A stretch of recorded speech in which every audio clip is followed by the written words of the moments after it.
انما هو الحقيقه يعني السمه الاساسيه ان الشعب المصري مظلوم الحقيقه، لان هو كان في مهب الريح طوال التاريخ، ما اتاحتش له الفرصه انه يقود نفسه، يعني من مماليك لدوله عثمانيه لحمله فرنسيه لمحمد علي لاحتلال انجليزي، حتى العصر اللي احنا بنقول فيه عصر الثوره اللي هو المفروض الحكام المصريين بقى هم اللي بيحكموا مصر، وكان المفروض تتاح للشعب المصري فرصه ان هو يحكم نفسه بنفسه. بنلاقي الشعب مسير، يعني هو مش ماشي تبع اجنده خاصه بالشعب نفسه او خاصه بالدوله المصريه، انما خاصه بكل حاكم. وبنشوف الحاكم، كل حاكم بيجي ليه اجنده خاصه بيه. محمد علي كان ليه اجنده خاصه بيه، الاحتلال الانجليزي كان ليه اجنده خاصه بيه، والملك فاروق كان ليه برضه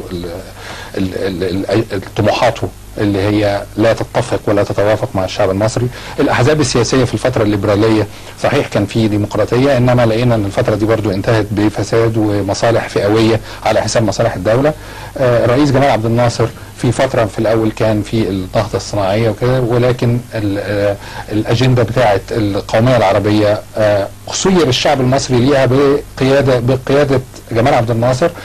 صحيح الشعب المصري كان متعاطف مع اجنده القوميه العربيه وكان يتمنى الوحده العربيه والقوميه العربيه، لكن اداره الوحده نفسها سواء الوحده مع سوريا او النكسه او حرب اليمن لم يكن، كان الشعب المصري يقاد ليها او يساق ليها، ما كانش اختيار الشعب المصري. نعم. ونعرف ما حدث بعد ذلك، والاشتراكيه بمساوئها برضو كانت ما كانش اختيار للشعب المصري، كان بيلقن الشعب المصري او بيقاد لما يفعله. بالاضافه الى هاجس امن النظام اللي موجود من ساعه الثوره لحد دلوقتي، وبيتوارث الرؤساء الثلاثه، وده موجود يعني حتى لما نقرا مذكرات الاستاذ امين هويدي اللي هو يعتبر من رجال عبد الناصر، كان بيتكلم عن ان الهاجس الامني، امن الحاكم والنظام الحاكم، كان هو اللي بيسير الامور في الدوله في الوقت ده. واجنده السادات جت بعد كده. صحيح حرب اكتوبر كانت اجنده الدوله المصريه، لكن برضو معاهده السلام والانفتاح والكلام ده الشعب المصري سيق اليه سوقا، ما كانش اختيار الشعب المصري. والكلام اللي قاله الدكتور احمد دلوقتي عن غياب الدوله اللي هو السمه المميزه للعصر الحالي، دي طبعا ادت الى اللي احنا شايفينه من فساد وعشوائيه. فالشعب المصري للاسف ما اتاحتش له فرصه ان هو يختار لنفسه او يحكم بنفسه او يبين طاقاته او يبدع في ابراز طاقاته. كان دايما بيصير باجنده الحاكم اللي بيحكم مصر، ودي حاجه يعني دي شخصيه الانسان المصري. شخصيه الانسان المصري ان هو بيتبع الحاكم بتاعه. ولما نقرا كلام الدكتور جمال حمدان في شخصيه مصر يقول مصر حكومه لها شعب، ليست شعب له حكومه بقدر ما هي حكومه لها شعب.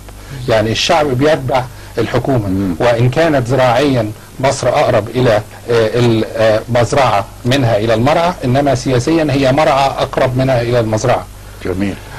وفي شخصية مصر برضو الدكتور جمال حمدان بيقول لكي تنجح في مصر شرط النجاح في مصر أن تكون اتباعيا لا إبداعيا. يعني وأن تكون مواليا لا معارضا. ده الدكتور جمال حمدان بعبقريته في فهم شخصيه الانسان المصري. الدكتور جمال حمدان اللي ما حدش اكتشف عبقريته الا بعد ما توفي، بعد ما قتل نفسه، بعد ما توفي، وخبر وفاته طلع في الجورنال مصرع دكتور جغرافيا في انفجار انبوبه بوتاجاز.